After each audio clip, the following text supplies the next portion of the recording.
I was at a party. Oddly enough, it was a birthday party for a guy that was one of the heads of Video Freaks, which was when they first had handheld video cameras.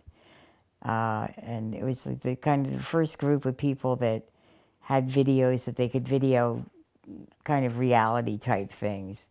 You know, it was like, oh, look, I can take a picture in my bathroom and stuff, which I found all that kind of stupid. But there were a lot of people that were doing really good things. And in fact, there's early stuff online from that period, films that I was in and films that I helped make. And so it was, his name was Richardson Gelati, and he lived next door to me on Canal Street and West Broadway. And so it was a very interesting group of people for this party. And this man, Stanley Amos, who lived at the Chelsea and was very well known, he was central casting Bacchus. If you wanted the perfect person to play Bacchus, this guy was it. And he was very smart and very funny and very openly gay, and he had an occult bookstore in the village. He was very, very well versed in all that. And he also always had the latest and greatest when it came to drugs.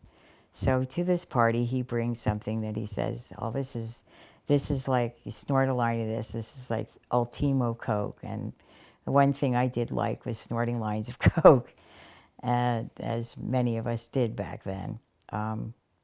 And I was one of the first to do it. And so I was out cold for about 20 minutes. And when I came to, it was like this cosmic experience.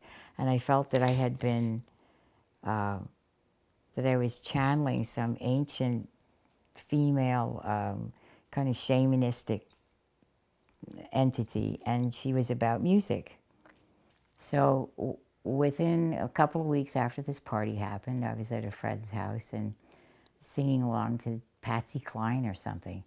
And this guy was there, and he says, oh, we're looking for a front female singer. You have got a great voice. Would you like to, he said, sing, so he played Sweet Dreams of You. He said, sing that for me. And so I sang that for him. And Crazy I sang for him, because we're listening to this Patsy Cline record. And he says, you want to be in a band? And I said, sure, I'd love to. And that was how I started doing music. Is he wanted he wanted to have a band, and he wrote really good songs, and he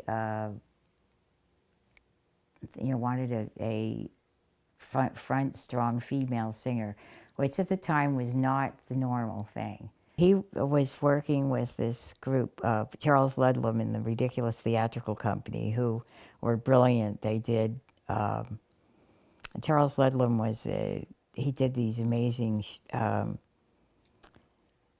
plays. They're very, I'm trying to think, they were sort of New York's version of the Cockettes, but much more professional. That was where I started doing music, and that was a very most of the people involved were gay. The people in my band, we had really good musicians who were trained musicians and so on. So I had an incredible education working with them, because we rehearsed every day. It was very serious.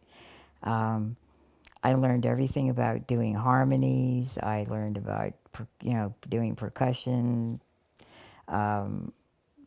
arranging, all of it. It was a great education. There is this bar in the Bowery called CBGB's, and one of the, it was like, well, we've got to find some places where we can sort of stake out a place where we can play and people can come see us. And so we started hanging out there, and that had originally been the hangout for the New York Hells Angels, which I don't think a lot of people know. and we had really interesting people came to see us, and came regularly. Uh, at the time, the New York Dolls had broken ground as they were like sort of, there was Lou Reed, and then there was the Dolls, and I was very good friends with David Johansen and Johnny Thunder. Very early on, we addressed uh, things that involved gay themes and sexual ones and drugs and so on, but not in a trashy way. It was there, and that was one of the reasons why Roger and I liked each other musically, songwriter wise, is because it wasn't about shocking people. It was actually about making them see stuff in a certain way. I had a lot of gay friends, as I came out of Pratt, and uh, and when I was at Max, when I hung out at Max's, I had a lot of younger, my age gay friends and so on, and I liked a lot of the backroom people who were the more, like Jackie Curtis and Candy Darling, and I Taylor Mead. I loved all of those people, and they were great to me. And one of the things that I ran into there was a lot of Rauschenberg was gay, but wasn't real overt about it, although he lived with his boyfriend and stuff. He worked as an assistant for him. But there was definitely a kind of, some of the, we used to joke about them being the butch artists, and so a lot of my gay friends that hung out at Max's, I ended up kind of sticking up for them because those guys would, some of them I can't, the people I mentioned did not, but so the other ones did. They were very rude to my gay friends and would, say stuff to them. It was kind of like a family, because I I worked the coat check and I waitressed there and so on. But everybody that worked there we all hung out together and were friends and so on. And I was involved with this very attractive guy who was an ex-seminarian uh, and a poet, and he was roommates with the general manager, the gay guy. He was the general manager of the actual bar itself. Billy was involved with a lot of really heavy stuff, and he was friends with Kenneth Anger and a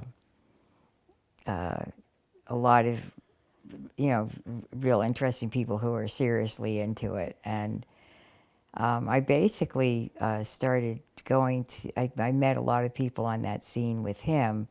Also, Ed Leffingwell, who hung out at Max's, and I actually knew him even before I knew Billy, because Ed Leffingwell, who was friends with all the same artists that I was friends with, was also kind of kept his gayness low key, but he was from a he had a very upscale upbringing and stuff, and was hardcore West Side leather guy. And he also was extremely intelligent and a really good writer and knew art really well. Loved my artwork, and we were very good friends. And it turned out that he and Billy were very good friends. So because I knew Billy, I met Billy at the Ninth Circle, and I knew Leffingwell from Max's. And so the two of them were basically the two that really introduced me to the whole leather scene. But before I moved to the Chelsea itself, I used to see the people coming up in the leather from the river, and I was always wondering, who are those guys and what's the story with them? Because I thought they were kind of intriguing, these guys, dressed all in black leather and so on. And at the time, it was an extremely kind of private scene, and people generally didn't know about it. And most of the people that were in that scene were very accomplished people, mostly very intelligent. And the people that I was friends with out of that scene were some of the best friends I've ever had. And they all treated each other incredibly well. You know, of course, every now and then there'd be somebody who is known as a, you know, would try and hustle people, but mostly everybody knew who everybody was. And everybody was basically vetted before they were even allowed to hang out in the bars in the early part. I used to kind of jokingly call myself the director because I was really good at putting people together and figuring out what they would like to do or what they needed to do with each other. And I had a very one thing, I was not what they, you know, your classic fag hag in the sense of that I just hung out with a lot of gay guys. It turned out that without trying to, I was attractive to them, and so I was sort of basically one of the boys, so to speak. It's news to me that any other females were allowed in there, because as far as I knew, they weren't. And I mean, even afterwards, the way I got into the mine shaft was I came in one night with a bunch of my friends, and they were all the kind of most the I hate to say like the popular crowd of leather guys. They're all beautiful, and I go up the stairs with these guys, and they were very confident that they would get me in. And Wally says, "Oh, I'm really sorry, no women allowed." And I said, "Okay." I said, I thought, you know, I thought that might be a problem, but what happened is that all of my friends turned to leave with me. And he said, "Are those all your friends?" And I said, "Uh-huh." And he says, "And they're all going to leave because you are?" And I said, "I guess so." And, you know, and it wasn't vicious or anything. It just was like, well, if she can't get in here, we'll go to the Spike or the Eagle. And so he says, well, he says, "Go ahead." And apparently he was quite taken with me at the time as well. And we got to know each other pretty fast, and he was just this lovely person. He was wonderful. And he ended up being very supportive of my music and artistic stuff.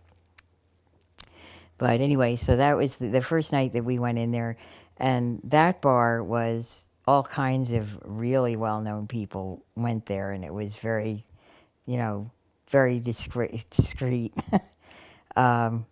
And everything went in that club. People did everything. I mean, there were different rooms for that. Now, I usually hung out in the front by the bar and talked to people and stuff.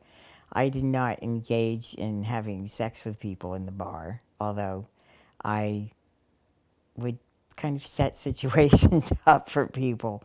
And also, I had a couple of friends that we like to take people home and create something with them and take pictures of them and then send them on their way.